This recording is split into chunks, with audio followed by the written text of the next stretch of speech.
It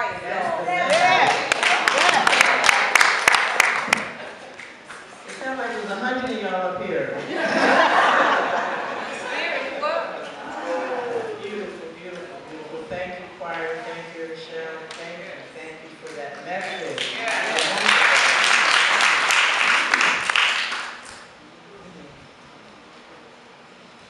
I have the pleasure today of introducing our guest speaker.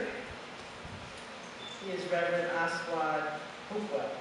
He's a native Philadelphian, and he has a bachelor's in theology and a bachelor's in working on a doctorate in metaphysical psychology. He's the spiritual leader and founder of Life Changers International, which is a New Thought ministry. Has a study group in Mount Airy and a study group in North Philadelphia at New Freedom Theater. He has also co-hosted The Essence of Living for 3 years on WURD here in Philadelphia. He's excited to be here, and we're excited to have him. Reverend Sheila Hancock. No pressure. Welcome to the lecture.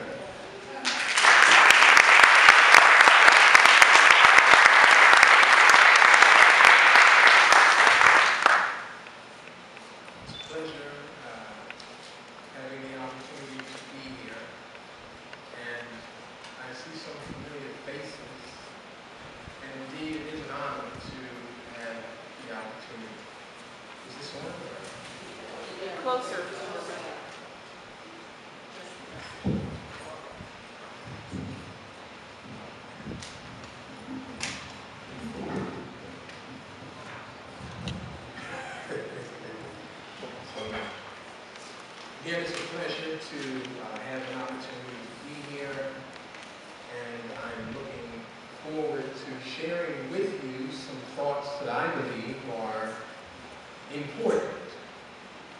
I was quite pleased and honored when Reverend Sheila had called and has extended the opportunity. And I am blessed, my spirit is overflowing. And I was truly blessed with the choir. And I believe his name is Brother Webb. He was very loud. And so I'm very excited to be here.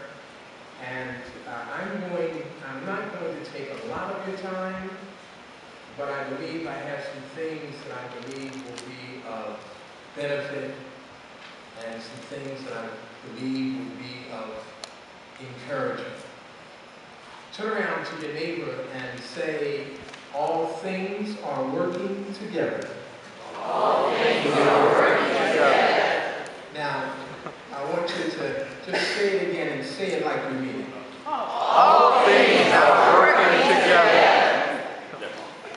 And sometimes we fail to understand, in light of the situations that we find ourselves in, we sometimes fail to understand and or to recognize that all things are indeed working together for your good.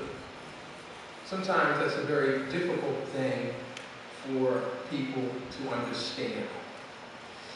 Occasionally during my lunch break, my co-worker and I, or my assistant minister at Life Changers International, we attend or we go to a vegetarian restaurant in Center City. And I wanted to just start today's lesson with something that I thought was appropriate.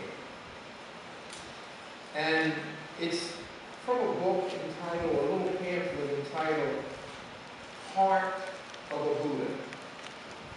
And I just wanted to just lead us into today's discussion, if that's okay with you. It says, in separateness, or I might add, in a consciousness of separation, lies the world's or the individual's great suffering. In unity, and again, in the unity of lies the world's and or the individual's strength. Very simple, but profound. There's another one, and it says,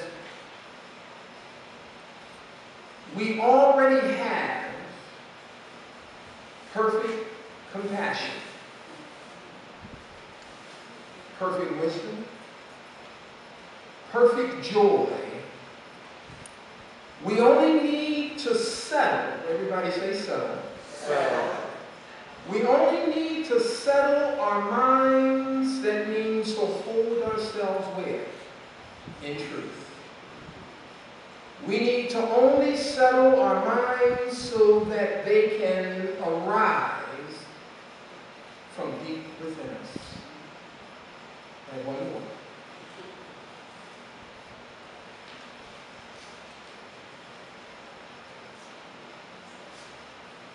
Develop the quiet, even state of mind when praised by some and condemned by others from the mind, from hate and pride, and gently go your way in peace. I thought it appropriate to start with that this morning simply because those three readings have something in common. What they have in common is that they all talk about a state in consciousness. They all talk about being in a place in consciousness where we can be who we are. Unfortunately, it is very difficult for people, even folk that are a part of the New Thought community, to be in a place in consciousness that allows them to be who they are. Again, I'm going to ask you just simply turn around to your neighbor and say, neighbor, where are you at in consciousness?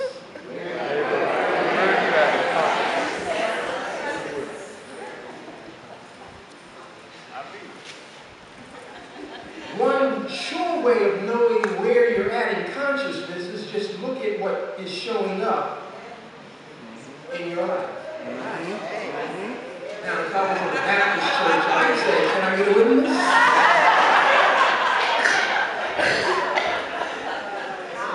Well, I do have some Baptist heritage. So every now and then you may hear a slight whoop.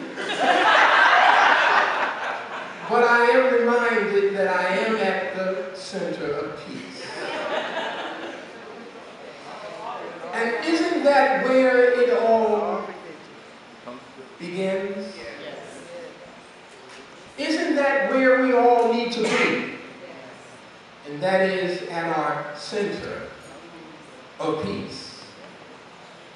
I see in my bulletin you have been dealing with, and Reverend Sheila has indicated, that you have been talking about, at least for this month, the idea of I am a manifester. And sometimes it's difficult for people to do what? To manifest. It's difficult because sometimes we're not aware of who we are because we're not in the right state of consciousness. Sometimes we say to our friends and our loved ones that I am, but we don't necessarily recognize and acknowledge and am aware of what that fully means.